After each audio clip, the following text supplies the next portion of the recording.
L'immense vaisseau glissait dans l'espace, sa coque métallique reflétant la lumière lointaine des étoiles. À l'intérieur, le commandant Jack Hudson se tenait debout, les mains jointes dans le dos, regardant la station extraterrestre s'agrandir sur l'écran principal. Son cœur battait plus vite, mais son visage restait calme. C'était la première rencontre officielle de l'humanité avec le Conseil galactique, et tout devait se dérouler à la perfection. Un frémissement nerveux, demanda le lieutenant Olivier Rice en s'approchant de lui. Ses cheveux noirs étaient tirés en arrière en un chignon serré, et son uniforme était impeccablement repassé. Une quantité raisonnable, admit Jack, ne serait pas humaine si je ne l'étais pas. Le terme « humain » avait désormais une signification particulière. La Terre avait été classée comme un monde de la mort selon les normes galactiques, une planète avec une gravité élevée, des conditions météorologiques extrêmes, de dangereux prédateurs et d'innombrables maladies. Les extraterrestres étaient à la fois impressionnés et effrayés que les humains aient non seulement survécu, mais prospéré dans de telles conditions. Approche finale vers la station du Conseil galactique, annonça le pilote. De telles conditions. Approche finale vers la station du Conseil galactique, annonça le pilote. Ils envoient des instructions d'amarrage. Le vaisseau US Discovery de la United Earth Navy ralentit à l'approche de l'imposante station annulaire. La structure ne ressemblait à rien de ce que les humains avaient construit, avec des sections clairement conçues pour différentes physiologies extraterrestres. Certaines zones brillaient d'étranges lumières, tandis que d'autres restaient complètement obscures. « Souvenez-vous du briefing », dit Jack à son équipage de 20 personnes. « Nous sommes ici en tant qu'invités et représentants de la Terre. Soyez respectueux, mais restez sur vos positions si nécessaire. » Le vaisseau s'amarra avec un léger choc. Jack conduisit son équipe au SAS, où ils attendirent que l'atmosphère s'équilibre. Les portes s'ouvrirent, révélant 3 extraterrestres qui les attendaient. Le plus grand avait une peau bleue qui semblait scintiller comme de l'eau. À côté de lui se tenait un être à 4 bras et aux écailles dorées. Le troisième était petit, avec une fourrure grise et de grands yeux noirs. « Bienvenue à la station du Conseil galactique », dit l'extraterrestre bleu dans un anglais parfait. « Je suis l'ambassadeur Excel Foren de l'Empire Zitrienne. Ce sont des représentants du collectif Procyon et de la Fédération Vexilienne. » Jack s'avança. « Commandant Jack Hudson de la Marine terrestre unie, merci de votre accueil. » Tandis qu'il traversait la station, Olivia Rice prenait des notes sur sa tablette. Elle compta au moins 12 espèces différentes au cours de leur courte promenade. Certains se déplaçaient à l'aide de tentacules, d'autres flottaient légèrement au-dessus du sol. Quelques-uns portaient ce qui ressemblait à des combinaisons environnementales. Ils entrèrent dans une grande salle où des dizaines de représentants extraterrestres étaient assis en gradins. Un murmure parcourut la foule à l'entrée des humains. Les habitants du monde de la mort étaient arrivés. Quelqu'un parla assez fort pour que les traducteurs puissent le capter. Jack ressentit une pointe de colère, mais garda un visage neutre. Le terme sonnait comme une insulte, vu la façon dont il était prononcé. L'ambassadeur Xel Foran les guida vers des sièges au rez-de-chaussée. Le Conseil examinera prochainement la requête de reconnaissance de la Terre. En attendant, veuillez vous asseoir. Pendant qu'ils attendaient, Olivia se pencha vers Jack. « Monsieur, quelque chose ne va pas. » Avez-vous remarqué que certaines espèces ne nous regardent pas directement et que d'autres semblent presque effrayées? Jack hocha légèrement la tête. Je l'avais remarqué. Restez vigilants. Un bruit de cloche résonna dans la salle et un groupe de 7 extraterrestres entra par une porte latérale. Ils prirent place sur une estrade. Le Conseil galactique reconnaît les représentants de Sol 3, désignation. La Terre annonça l'un d'eux. Vous pouvez présenter votre dossier pour une reconnaissance officielle et un statut commercial. Jack se leva et s'approcha de l'estrade. Il avait répété ce discours pendant des semaines. Honorable conseiller, je vous transmets les salutations de la Terre et de toutes les colonies humaines. Nous sommes venus en quête de relations pacifiques et d'échanges mutuels de connaissances et de ressources. Pendant qu'il parlait, Olivia observait les réactions des différents extraterrestres. La plupart semblaient polis mais distants. Les Yttriens, cependant, continuaient d'échanger des regards. Elle commença à enregistrer leur comportement sur sa tablette.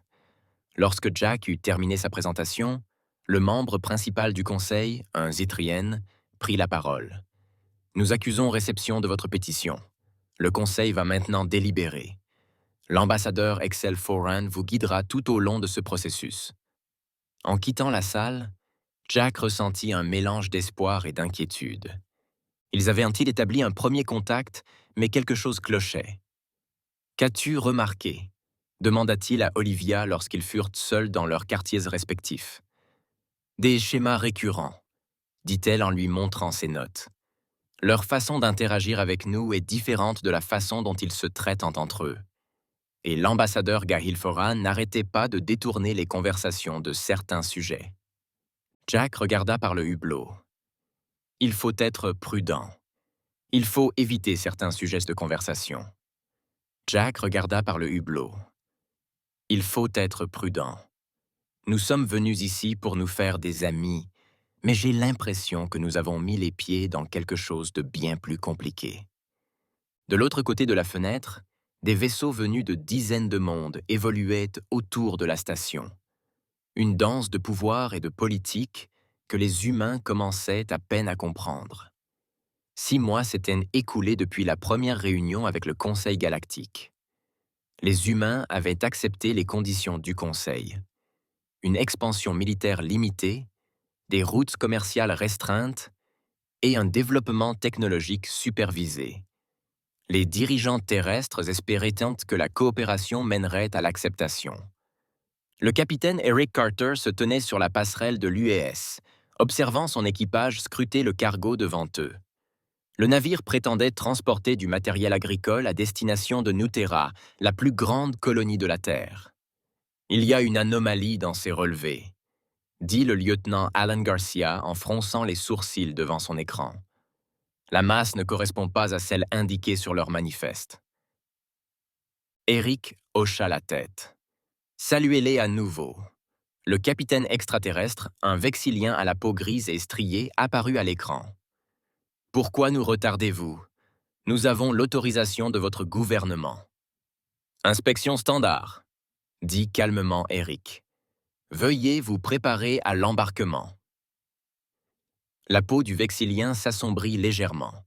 C'est contraire au protocole. En fait, non. L'article 7 de l'accord commercial autorise les inspections aléatoires par les 2 parties. Eric sourit. On sera bref. 3 heures plus tard, Eric observait les armes dissimulées dans le matériel agricole.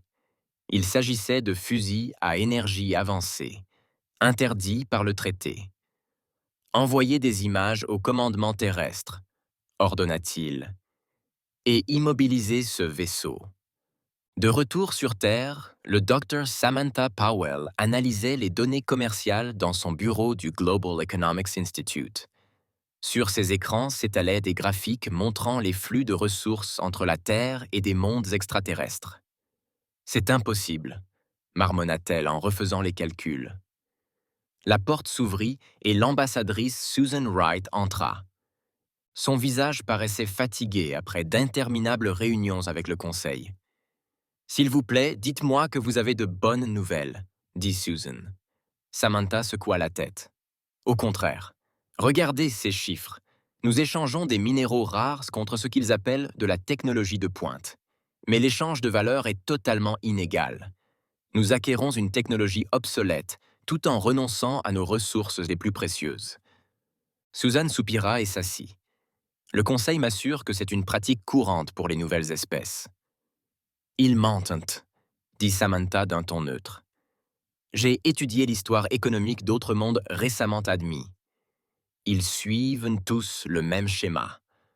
En 20 ans, leurs ressources essentielles s'épuisent et ils deviennent dépendants de l'aide du Conseil. » Le communicateur de Susan vibra. Elle regarda le message et son visage pâlit. Un accident s'était produit à la colonie minière de Proxima Centauri. La nouvelle se répandit rapidement. Une explosion avait ravagé le dôme principal de l'habitat de Proxima Centauri.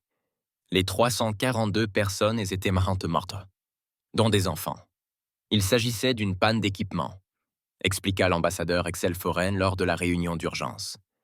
Le Conseil présente ses plus sincères regrets, mais vos hommes utilisaient les systèmes de manière incorrecte.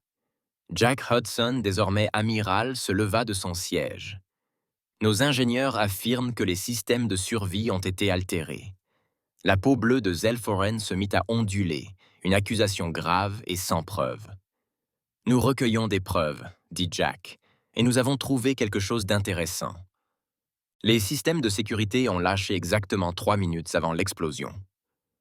Toutes les images ont été effacées. Les pannes techniques se succèdent souvent, a expliqué Zelforen. Concernant le matériel de remplacement, la municipalité peut le fournir à un coût raisonnable. Plus tard dans la soirée, Jack a rencontré Susan et Samantha dans une pièce sécurisée, inspectée à la recherche d'appareils d'écoute. « Ils nous escroquent », a dit Susan. « Chaque fois que je soulève des inquiétudes lors des réunions du Conseil, on me rétorque que je ne comprends pas la politique galactique. Les armes découvertes par Eric étaient destinées à notre colonie. » Jack ajouta, « Pourquoi faire passer des armes en contrebande à notre peuple ?» Samantha afficha un nouveau graphique. La situation s'aggrave. 3 autres colonies humaines ont signalé des accidents le mois dernier. Chacun d'eux a détruit des infrastructures clés. Alors on reconstruit, ils nous vendent du matériel et on abandonne encore plus de ressources, dit Jack, la compréhension se lisant sur son visage. Exactement, dit Samantha. C'est une guerre économique. Susan regarda par la fenêtre les lumières de New Washington. Nous jouons selon leurs règles, mais le jeu est truqué. Le communicateur de Jack vibra. Un message d'Eric lui parvint. Il le lut et leva les yeux d'un air sévère. Le capitaine Carter venait d'intercepter une communication. « Il y aura un autre accident à la station de recherche Europe la semaine prochaine. »« Que faisons-nous » demanda Susan. Jack se redressa, sa décision prise. « Nous commençons par sauver Europe. Ensuite, nous trouverons comment changer les règles du jeu. » Dehors, la pluie commença à tomber sur la ville, tandis que, dans l'espace, des vaisseaux invisibles avançaient dans l'obscurité vers les avant-postes vulnérables de l'humanité. Le commandant Peter Blackwood évoluait dans les ruines de la colonie minière de Proxima Centauri, vêtu de sa combinaison spatiale.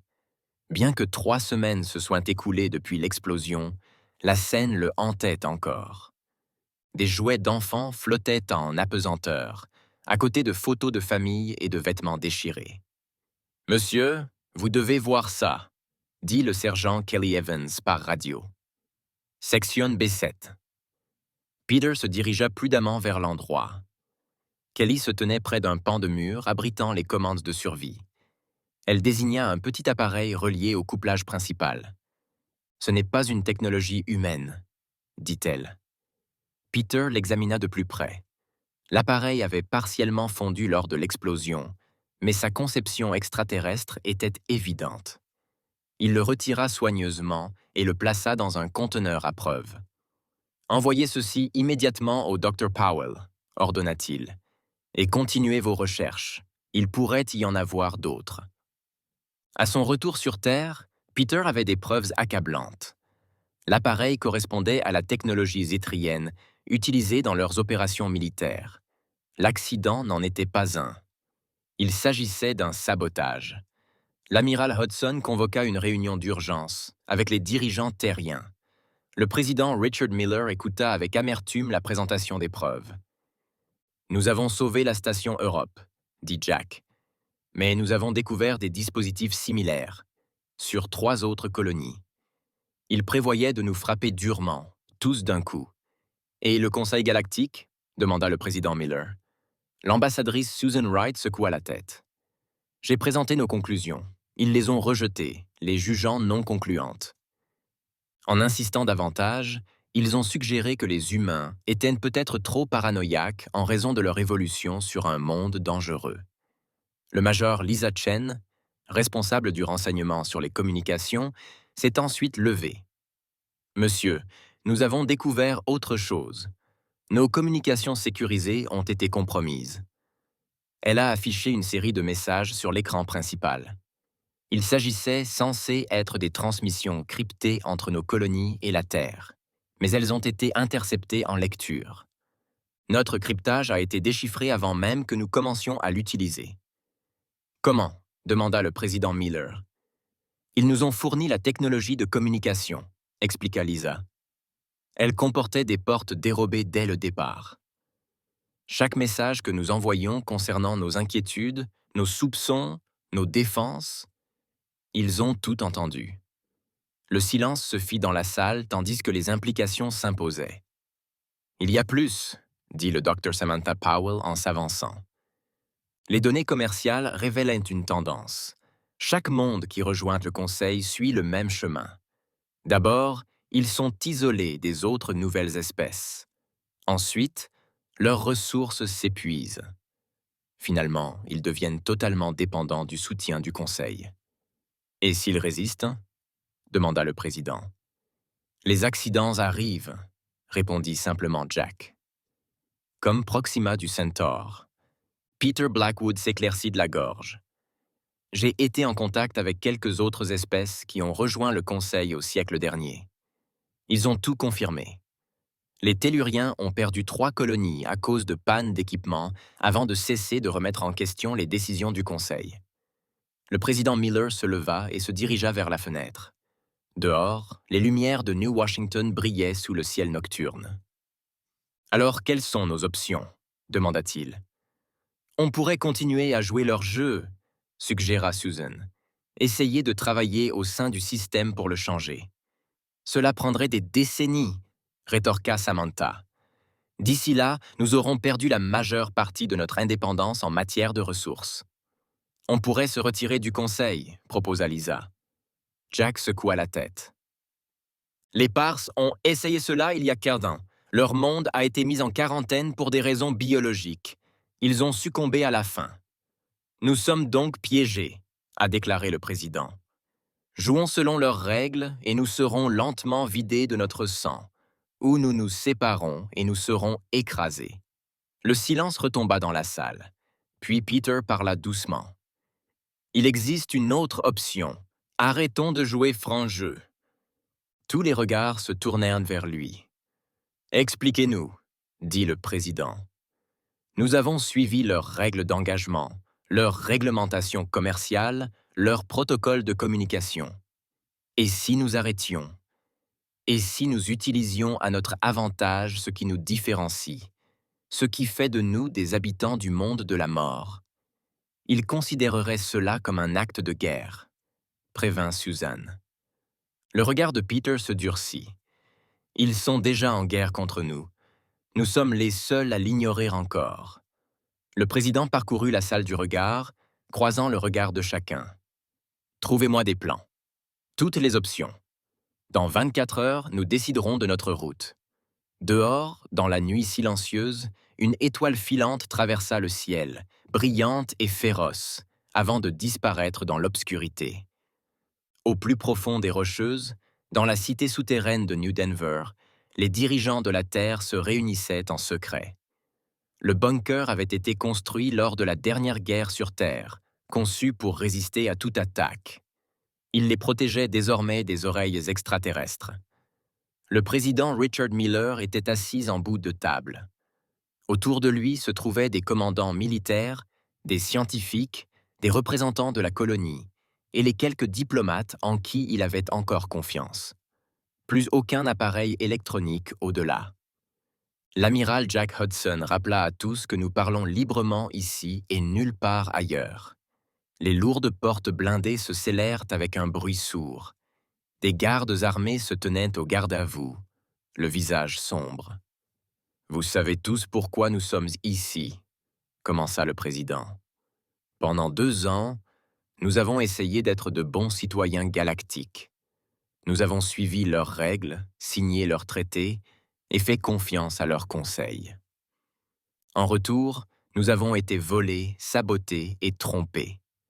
Des gens sont morts. Il est temps de décider de notre réponse.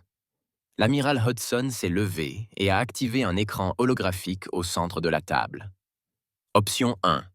Nous continuons comme nous le faisons, en collectant des preuves et en travaillant par la voie diplomatique. L'ambassadrice Susan Wright secoua la tête. J'ai épuisé toutes les options diplomatiques. Le Conseil se contente de réorienter, de retarder ou d'écarter nos préoccupations. Option 2. Jack poursuivit. Réponse militaire totale. Le général Gregory Phillips, chef des forces de défense de la Terre, prit la parole. Nous serions perdants. Leur technologie a des siècles d'avance sur la nôtre, et ils nous surclassent en nombre à 1 contre des milliers. La troisième option, dit Jack d'une voix plus basse, est une nouveauté. Il fit un signe de tête au Dr. Kevin Marshall, qui se leva. Le scientifique semblait mal à l'aise dans ce contexte militaire, mais sa voix était posée. J'étudie ce qui différencie les humains des espèces du Conseil, dit Kevin. La plupart des mondes du Conseil sont stables, avec des climats prévisibles et peu de catastrophes naturelles. Leur évolution a favorisé la spécialisation et l'efficacité. Il a montré des images de diverses physiologies extraterrestres. Leurs corps et leurs esprits sont parfaitement adaptés à des conditions spécifiques. Impressionnant, mais inflexible. Et les humains, a demandé la gouverneure Maria Diaz de la colonie martienne. Nous avons évolué sur un monde de mort, a répondu Kevin. L'environnement imprévisible de la Terre nous a forcés à devenir adaptables plutôt que spécialisés. Nous pouvons survivre dans des environnements qui tueraient la plupart des espèces du Conseil. Nous pouvons manger des aliments qui les empoisonneraient. Nos corps peuvent supporter des changements de pression, des températures extrêmes et des niveaux de radiation qui seraient mortels pour beaucoup. Suggérez-vous que nous exploitions ces avantages biologiques ? A demandé le président. Pas seulement biologiques, a répondu Kevin. Psychologiques aussi. Les espèces du Conseil ont évolué dans des environnements stables où la coopération était toujours la meilleure stratégie. Elles suivent les règles parce que leur monde les récompensait. Et la Terre ne le faisait pas, ajouta Jack. Exactement, approuva Kevin. La Terre récompensait ceux qui savaient s'adapter rapidement aux changements de règles. Lorsque la rivière débordait, lorsque le climat changeait, lorsque les prédateurs élaboraient de nouvelles tactiques, les humains survivaient en adaptant leur approche. Le lieutenant-colonel Nathan Brooks se tenait ensuite. Son uniforme des forces spéciales était dépourvu de toute marque, à l'exception d'un simple écusson de drapeau. « J'ai été chargé de former une nouvelle division, dit-il. La division de guerre non conventionnelle. Nous avons développé des tactiques qui exploitent ces différences. » Il montra des schémas de navires et d'armes modifiées. La doctrine militaire du Conseil suppose une guerre conventionnelle entre adversaires à peu près égaux, suivant des règles d'engagement établies. Ils ne sont pas préparés aux tactiques asymétriques. La salle resta silencieuse, chacun réfléchissant aux implications. « Vous parlez d'une guérilla à l'échelle galactique, » dit finalement le général Phillips. « Oui, dit simplement Nathan. Ils attendent de nous un combat loyal. Nous n'y sommes pas obligés. » Le président Miller regarda autour de la table. « Cela violerait nos traités. Cela nous marquerait comme des renégats. Ils ont violé les traités les premiers, » dit doucement Susan. « Nous ne le savions tout simplement pas. Si nous faisons cela, poursuivit le président, il n'y aura pas de retour en arrière. Nous rejetterions l'ordre galactique qu'ils ont bâti. Un ordre conçu pour exploiter et contrôler, fit remarquer Jack. Le président se leva et se dirigea vers une carte murale montrant le territoire humain, la Terre et une douzaine de petites colonies, minuscules points dans l'immensité de la galaxie. « Nous sommes si peu nombreux, dit-il doucement, et ils sont si nombreux. Mais nous sommes des habitants du monde de la mort, dit Nathan, et il est temps qu'ils comprennent ce que cela signifie vraiment. » Après un long silence, le président retourna à la table. « Préparez l'opération Fairplay, que Dieu nous vienne en aide. » À l'extérieur du bunker, la neige commença à tomber sur les montagnes, recouvrant le sol de blanc, tandis qu'en contrebas, l'humanité décidait de changer les règles du jeu. L'UES. Le Défiant dérivait silencieusement à travers la ceinture d'astéroïdes du système Proxima Centauri. Sa coque était recouverte d'un nouveau matériau absorbant les données des capteurs au lieu de les réfléchir. Le capitaine Daniel Ward observait sur l'écran principal le passage d'un patrouilleur cyprien à moins de 1000 km, totalement inconscient de leur présence. Système furtif en attente, rapporta le lieutenant Alicia Rodriguez depuis son poste. Il ne nous voit pas, acquiesça Daniel. Maintenez votre position jusqu'à ce qu'il soit hors de portée. L'équipage de la passerelle attendait dans un silence tendu. C'était le 3e test de la nouvelle technologie furtive de l'ingénieur Michel Garcia, et jusqu'à présent, tout fonctionnait parfaitement.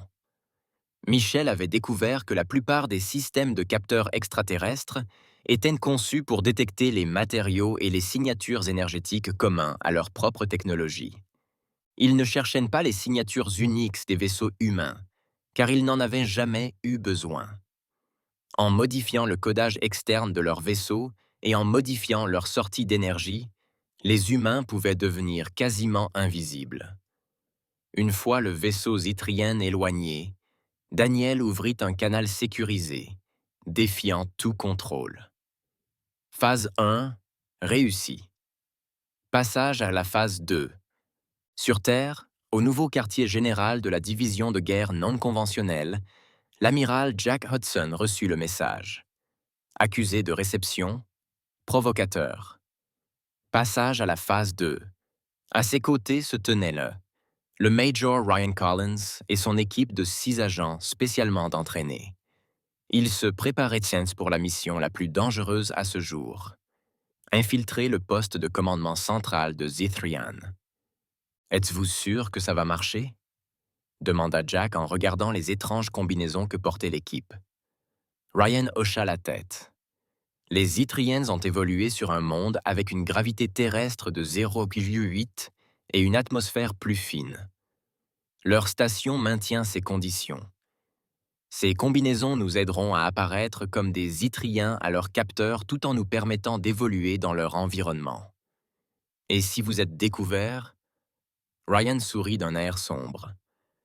C'est pourquoi nous nous entraînons au combat en haute gravité depuis 6 mois. Dans leur environnement, nous sommes plus forts et plus rapides qu'eux. Ils ne s'attendront pas à ça.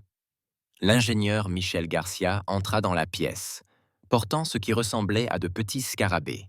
« Vos dispositifs d'infiltration, » dit-elle en les tendant à Ryan. « Placez-les sur n'importe quel terminal informatique et ils créeront une porte dérobée dans leur système. » « Vous avez 24 heures, » leur rappela Jack. Après cela, nous sommes passés à la phase 3. Sur la station du Conseil galactique, l'ambassadeur Excel Torin reçut un message urgent du haut commandement zytrien. Il s'excusa rapidement d'une réception diplomatique et se précipita dans ses quartiers privés. « Comment ça, disparu ?» demanda-t-il lorsque le canal sécurisé s'ouvrit. « Comment 3 vaisseaux de ravitaillement peuvent-ils disparaître comme ça ?»« Ils ont disparu de nos capteurs dans le système TAS-City, » répondit le commandant zytrien. « Pas de signaux de détresse, pas de débris. Ils ont tout simplement disparu. Et les colonies humaines, elles prétendent ne rien savoir. Leurs représentants semblent sincèrement désemparés. » Le teint de Xelphoran s'assombrit d'inquiétude. C'était la 5e disparition de ce genre en 2 semaines. Des vaisseaux transportant des ressources depuis des colonies humaines disparaissaient tout simplement. Le Conseil commençait à poser des questions auxquelles il ne pouvait répondre. « Renforcez les patrouilles dans tous les secteurs humains, » ordonna-t-il, « et envoyez-moi toutes les données des capteurs concernant les disparitions. » Ce que XL Foreign ignorait, c'est que les vaisseaux n'avaient pas été détruits. Ils étaient capturés par des vaisseaux furtifs humains, leurs précieuses cargaisons récupérées et leurs équipages placés en stase, pour être renvoyés une fois l'opération Fairplay réussie, ou utilisés comme monnaie d'échange en cas d'échec. De retour sur le Défiant, le capitaine Daniel Ward reçut de nouveaux ordres. « Nous nous dirigeons vers le système Sirius », annonça-t-il à son équipage. « La perturbation de la chaîne d'approvisionnement fonctionne. Il nous faut maintenant recueillir des renseignements directement auprès de leurs installations militaires. Monsieur, dit Alicia avec hésitation, ne vont-ils pas nous chercher maintenant? Ils cherchent des vaisseaux en utilisant leur tactique, répondit Daniel. Nous utilisons les nôtres.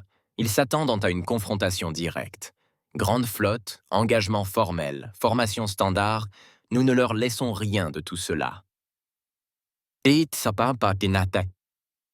Dans l'espace proche d'Alpha du Centaure, un croiseur de combat zytrien a soudainement perdu sa puissance lorsque de minuscules drones humains indétectables se sont fixés à sa coque et ont perturbé ses systèmes.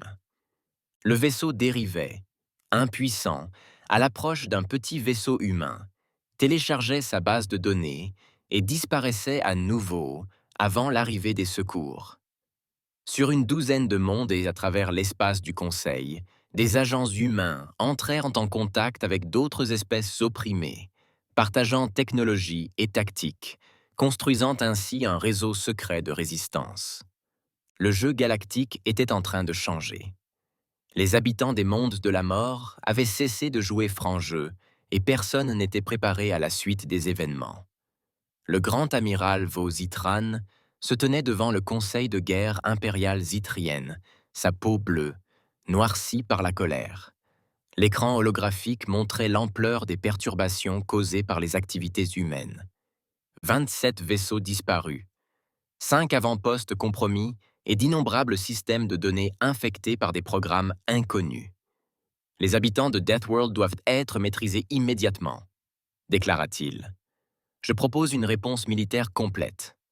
Nous déploierons la 3e flotte sur Terre et montrerons à ces primitifs les conséquences d'un défi à l'ordre naturel. Le Conseil murmura son approbation. Les humains posaient un problème depuis leur arrivée sur la scène galactique. Ils étaient désormais devenus une menace. Commencez les préparatifs, ordonna l'empereur Zitphalon. Les humains doivent apprendre à se tenir à leur place. À travers la galaxie, une immense flotte de guerre zytrienne s'était rassemblée. Plus de 300 vaisseaux, des dreadnoughts massifs aux vaisseaux d'attaque rapide, se préparaient à contenir la menace humaine une fois pour toutes. Ce que les Zytriennes ignoraient, c'est que le commandant Frank Phillips surveillait leurs moindres faits et gestes. Caché dans une nébuleuse près des chantiers Zytriennes, son vaisseau, l'UAS Shadow, enregistrait les préparatifs de la flotte et transmettait les données à la Terre via un réseau de relais secrets. Ils rassemblent une force suffisamment importante pour submerger toutes nos défenses, rapporta Frank à l'amiral Hudson. Arrivé sur Terre, estimé dans 15 jours. Le visage de Jack restait calme à l'écran. Parfait. C'est exactement ce que nous voulions. Frank haussa un sourcil. Monsieur, continuez la surveillance, commandant, et préparez-vous à activer le réseau dès que je donnerai le signal. Au cours des 3 derniers mois, le commandant Phillips avait établi un réseau de bases humaines cachées dans tout l'espace du Conseil. Certaines étaient nichées dans des ceintures d'astéroïdes, d'autres dissimulées dans des nébuleuses ou enfouies sur des lunes inhabitées. Ces bases abritaient de petites équipes d'attaque rapides, prêtes à frapper les Zytriens par derrière une fois leurs forces déployées sur Terre. Pendant ce temps, sur une petite planète agricole appelée Teller, la gouverneure Alice Bennett rencontrait secrètement des représentants de l'espèce tellurienne. Les telluriens étaient petits, avec une fourrure épaisse et de grands yeux adaptés à leur monde natal sombre. Ils avaient rejoint le Conseil il y a 1 siècle et avaient subi une exploitation similaire à celle des humains. « Nous avons observé votre résistance avec grand intérêt », dit l'ancien Kirtelaphon. Le Conseil nous a tenus à l'écart des autres nouvelles espèces, mais nous avons trouvé le moyen de les observer. « Et maintenant, tu veux que nous aider ?» demanda Alice. « Nous voulons nous joindre à vous », corrigea Kirtel. « Les Zytriens ont pris nos ressources, tout comme ils prennent les vôtres. Nombre de nos colonies ont subi des accidents lorsque nous avons remis en question leurs méthodes. » Alice acquiesça. « Nous avons découvert au moins 6 autres espèces ayant vécu des expériences similaires. Le Conseil nous divise et nous affaiblit, dit Kirtel. Mais ensemble, nous avons peut-être une chance. » Alice lui tendit un cristal de données. Ce sont des plans pour une technologie furtive et des systèmes de communication que les Yttriens ne peuvent détecter.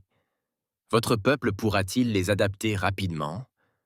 Nous avons peut-être l'air primitif aux yeux du Conseil, mais nous possédons des compétences qu'il a choisi d'ignorer, dit Kirtel avec un petit sourire. Nous serons prêts quand vous aurez besoin de nous. De retour sur Terre, le docteur Olivia Martinez travaillait sans relâche dans son laboratoire. Autour d'elle se trouvaient des pièces de technologie extraterrestre récupérées sur des vaisseaux capturés.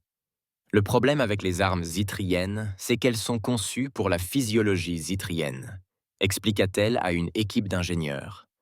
Leurs temps de réaction sont différents des nôtres. Leur traitement visuel se concentre sur des longueurs d'onde différentes. Elle a montré des schémas de systèmes d'armes humains modifiés. En comprenant ces différences, nous pouvons créer des défenses inattendues et difficiles à contrer. En orbite autour de la Terre, l'US Defiant et 12 autres vaisseaux furtifs se préparaient à la bataille à venir. Le capitaine Dandelward s'adressa à son équipage. « Les Yttriens arrivent avec tout ce qu'ils ont, leur dit-il. Ils attendent de nous que nous combattions selon la doctrine militaire du Conseil, que nous affrontions leur flotte de front en espace ouvert. Ils s'attendent à ce que nous perdions. » Il sourit d'un air sombre. « Nous ne serons pas là où ils l'attendent. Nous ne combattrons pas comme ils l'attendent. Et nous ne perdrons pas. » Dans l'espace humain, les préparatifs s'accélérèrent. Les mondes coloniaux enfouirent leurs colonies plus profondément. Les vaisseaux civils disparurent des routes habituelles. Les vaisseaux militaires modifièrent leur signature pour apparaître endommagés ou abandonnés. Pour la galaxie observatrice, l'humanité semblait en plein désarroi, inconsciente de la tempête imminente. Mais sous la surface, un plan mûri depuis des années était sur le point de se concrétiser. La bataille d'Alpha du Centaure serait le premier test majeur de la nouvelle approche humaine et bouleverserait la galaxie jusqu'à ses fondements. Le ciel d'Alpha du Centaure était rempli de vaisseaux de guerre yttriens. Le grand amiral Vositran observait depuis la passerelle de son vaisseau amiral, l'Imperial Dominance, la formation d'attaque de sa flotte. La colonie humaine en contrebas avait été évacuée. D'après leurs capteurs, les lâches habitants du monde de la mort avaient fui devant la puissance de l'Empire yttrien. « Tous les vaisseaux sont en position », rapporta l'amiral à son second. « Aucun signe de vaisseaux militaires humains. Leurs défenses orbitales semblent abandonnées. » La peau de Vositran prit une teinte violette et réjouie. Le bombardement commence. Que cela serve de leçon à tous ceux qui défient le Conseil. La première salve d'armes énergétiques fut tirée depuis les vaisseaux yttriens, visant les principaux bâtiments de la colonie. Mais lorsque les rayons atteignirent l'atmosphère, ils se dispersèrent selon des motifs inattendus. Des boucliers défensifs dissimulés, fonctionnant sur des fréquences indétectables par les Yttriens, dévièrent l'attaque. « Que se passe-t-il » demanda Vositran. « Augmentez la puissance. » Avant que son ordre ne soit exécuté, les capteurs de la flotte commencèrent à sonner l'alarme. De petits objets apparurent comme par magie, se fixant aux coques de ces vaisseaux. Les systèmes d'alimentation tombèrent en panne. Les armes furent coupées. Les communications furent brouillées. « Nous sommes attaqués !» cria son second. « Mais aucun vaisseau n'est détecté par nos capteurs. » Vositran regarda, incrédule, sa puissante flotte se paralyser. Puis, tels des fantômes surgissant de la brume, des vaisseaux humains se matérialisèrent tout autour d'eux. Ils étaient là depuis le début, utilisant une technologie furtive que les capteurs yttriens ne pouvaient détecter. La voix du capitaine Daniel Ward retentit sur tous les canaux yttriens. Ici, le capitaine Ward de la Marine de la Terre unie. Votre flotte est neutralisée. Rendez-vous ou soyez détruits. La bataille était terminée avant même d'avoir réellement commencé. La flotte yttrienne, numériquement supérieure, avait été vaincue par des tactiques inimaginables. Tandis que les Yttriens peinaient à comprendre leur défaite à Alpha du Centaure, le lieutenant Julia Ramirez menait une mission audacieuse sur la station du Conseil galactique. Son équipe de 6 personnes sillonnait les tunnels de maintenance, vêtus de combinaisons environnementales masquant leurs signes vitaux humains. Point de contrôle de sécurité devant, chuchota le caporal Ben Hayes via leur système de communication sécurisé. 2 gardes. Julia vérifia son scanner. Leur relève est dans 3 minutes. On attend. Lorsque les gardes partirent pour être remplacés, l'équipe humaine se faufila et continua sa route vers leur cible, les archives du Conseil. Ces archives, vieilles de plusieurs milliers d'années, contenaient la véritable histoire des relations du Conseil avec les nouvelles espèces. Grâce aux codes d'accès fournis par leurs alliés telluriens, ils pénétrèrent dans les archives et localisèrent rapidement le centre de données central. « Lancez le téléchargement », ordonna Julia, et installez le nœud de diffusion. Leur mission ne se limitait pas à recueillir des informations. Ils devaient les partager avec toutes les espèces de l'espace du Conseil. De l'autre côté de la station, le capitaine Andrew Mills rencontrait secrètement des représentants de 7 espèces ayant souffert sous la domination zithrienne. Chacun avait été contacté par le réseau de résistance construit par les humains. « Lorsque la diffusion commencera, votre peuple devra être prêt », leur dit Andrew. « C'est notre seule chance de briser le contrôle du Conseil. » De retour sur Terre, le président Miller fut informé que les 2 missions étaient en position. « Donnez l'ordre », dit-il à l'amiral Hudson. La voix de Jack était solennelle lorsqu'il parla dans le système de communication sécurisé. « À toutes les unités, exécutez l'opération Vérité. » Dans l'espace du Conseil, les nœuds de diffusion humains soigneusement placés s'activèrent simultanément. Le flux des archives commença à être diffusé vers tous les appareils de communication de chaque monde sous l'influence du Conseil. Les fichiers témoignaient de siècles d'exploitation systématique. Ils révélèrent comment le Conseil, dominé par les Zithriens, avait délibérément séparé les nouvelles espèces, les avait empêchées de former des alliances et avait provoqué des accidents lorsqu'elles étaient devenues trop indépendantes.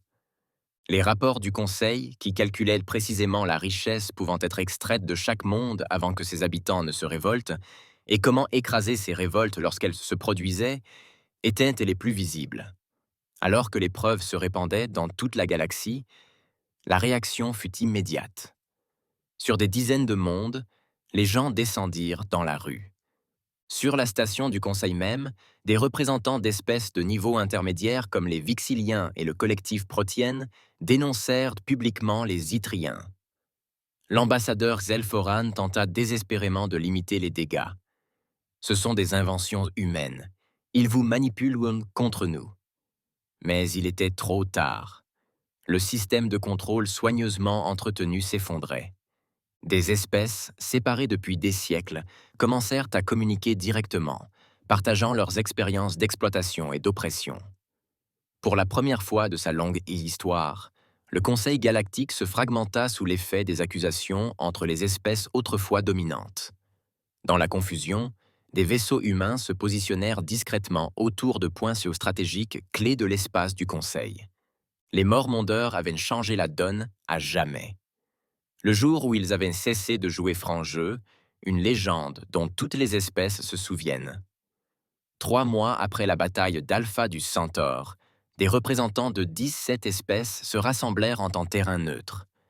La colonie humaine de Trappist-Unième avait été choisie pour sa beauté et son éloignement de la Terre et des anciens mondes du Conseil. La salle de réunion était conçue pour accueillir des êtres de toute taille et de tous besoins environnementaux, symbole physique de cette nouvelle approche. L'amiral Laura Scott menait la délégation humaine. Ses cheveux argentés étaient tirés en arrière en un chignon serré, et son uniforme était formel, mais volontairement dépourvu d'armes. Ce devait être une réunion d'égaux, et non de conquérants. « Bienvenue à la salle de l'harmonie », dit-elle tandis que les délégués s'installaient autour de la table ronde. Nous nous réunissons aujourd'hui non pas en tant que dirigeants et dirigés, mais en tant que compagnons de route dans cette galaxie. L'aîné tellurien, Irtel, prit ensuite la parole. Pendant trop longtemps, le Conseil a maintenu son pouvoir en nous séparant. Il a fait croire à chaque espèce nouvellement découverte qu'elle était seule dans ces luttes. Un représentant de la Fédération vexilienne, autrefois allié aux Yttriens, baissa la tête. Certains d'entre nous étaient complices de ce système. Nous croyons aux mensonges qu'on nous a véhiculés sur la nécessité de la hiérarchie.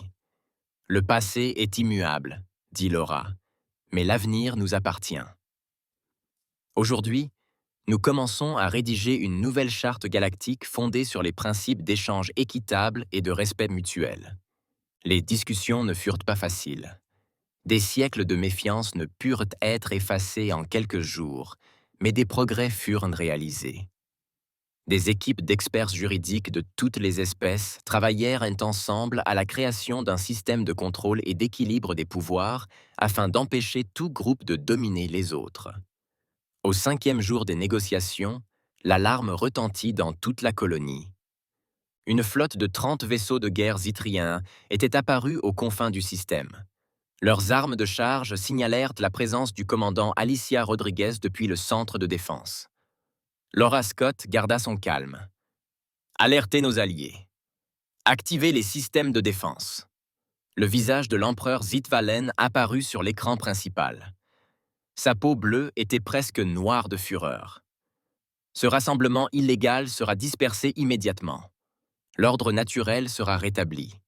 Les Deathworlders et leurs alliés se soumettront ou seront détruits. Mais la menace de l'empereur était vaine.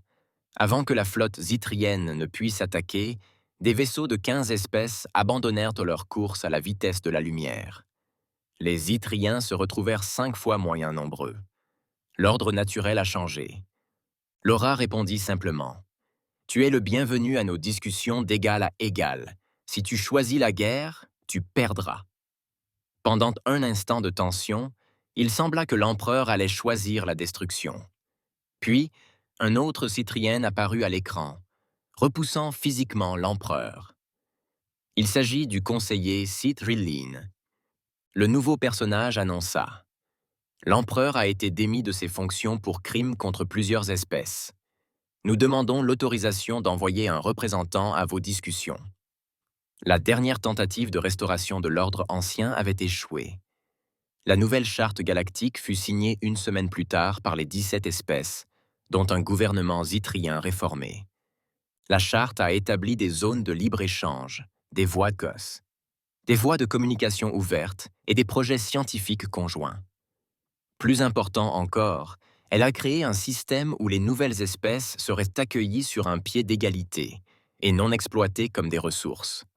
Le terme « mort mondain » était autrefois utilisé pour qualifier les humains de primitifs et dangereux, a déclaré Laura Scott lors de la cérémonie de signature. Aujourd'hui, nous la reconquérons. Oui, nous avons évolué sur un monde hostile. Oui, cela nous a rendus adaptables et parfois féroces. Mais cela nous a aussi appris que la coopération et l'équité sont essentielles à la survie. 5 ans plus tard, l'amiral Jack Hudson, aujourd'hui à la retraite, se tenait sur une plateforme d'observation sur la Lune. Sous lui, la planète bleue tournait paisiblement. Au-dessus, des vaisseaux venus de dizaines de mondes sillonnaient dans l'espace, échangeant librement marchandises et savoirs. Un enfant tellurien se tenait à côté de lui sur une plateforme surélevée, observant le trafic avec de grands yeux. « Est-il vrai que vous avez fait la Grande Guerre, monsieur ?» Jack sourit. « Ce n'était pas une grande guerre, mon petit. C'était un grand refus. Le jour où nous avons arrêté de jouer à un jeu truqué contre nous. Mon professeur dit que ça a tout changé, a dit l'enfant. Oui, oui, a reconnu Jack. Mais pas parce que les humains ont gagné. Parce que tous ceux qui avaient été traités injustement se sont enfin rassemblés.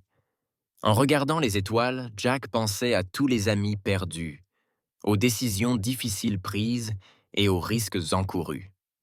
Le chemin avait été semé d'embûches, mais le résultat fut une galaxie où des règles protégeaient tous, et pas seulement les puissants.